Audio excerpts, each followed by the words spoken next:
Gluttony for us is obviously about digestion. Gluttony is just this disgusting. It's like walking through somebody's intestine. You're not walking on the ground, you're walking on stomach. You're not walking on mud, you're walking through feces.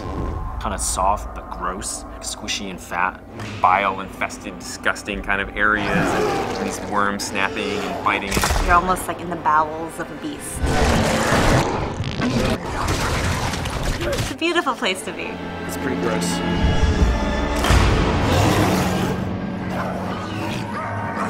Hell is really almost the biggest character in our game. Hell is the star of the show, there's no question. Of course, as you're progressing through the circles, the gameplay becomes more challenging. There's this sense of intensity, both in terms of what your enemies are doing, and also what the environment is doing to you. I knew to pull off a project this ambitious, we'd have to have an incredible level design team. So I was able to convince Michael Chang, who's just one of the best in the business, Metroid Prime, God of War. Convincing him to join the team and basically lead the level design effort was almost an emotional turning point for the project. There's this area called the Hall of Gluttons, and it's kind of like a mind trip thing where Lucifer is controlling your environment the way we try to stage the puzzle. That makes it feel like the environment is like alive. That's probably the best kept secret about the game. You're going to be treated to just unbelievable variety in the level design throughout the entire game.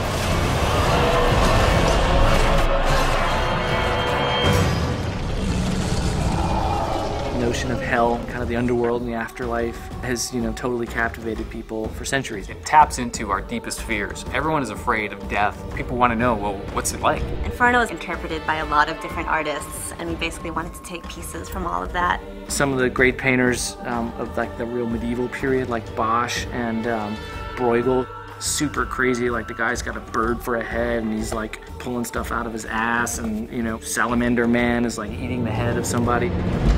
One of the great artists that's inspired us is Rodin. He was the first guy to do hell in 3D. He created the Gates of Hell, which is like a stunning sculpture, and it's just got all these crazy bodies in it. His stuff captures that like human element that we really want to go for. Gluttony is very interesting. It's very organic, and gross, and mucusy. It's based on the ravenous desires of those who can never eat enough.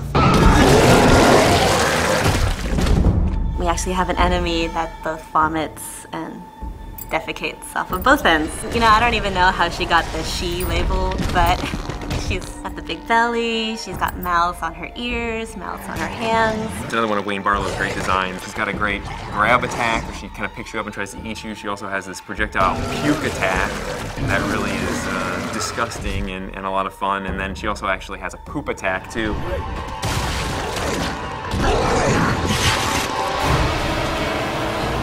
Cerberus is the traditional guardian of gluttony. In that kind of ancient mythology, it's a three-headed dog. We've kind of abandoned that version of Cerberus. When I saw that, I was like, whoa, that's not how I would have interpreted Cerberus. That was one of Wayne Barlow's creations where it's almost as the three heads have actually puked out of a human, and it's just disgusting, and it's weird, but you can't take your eyes off it.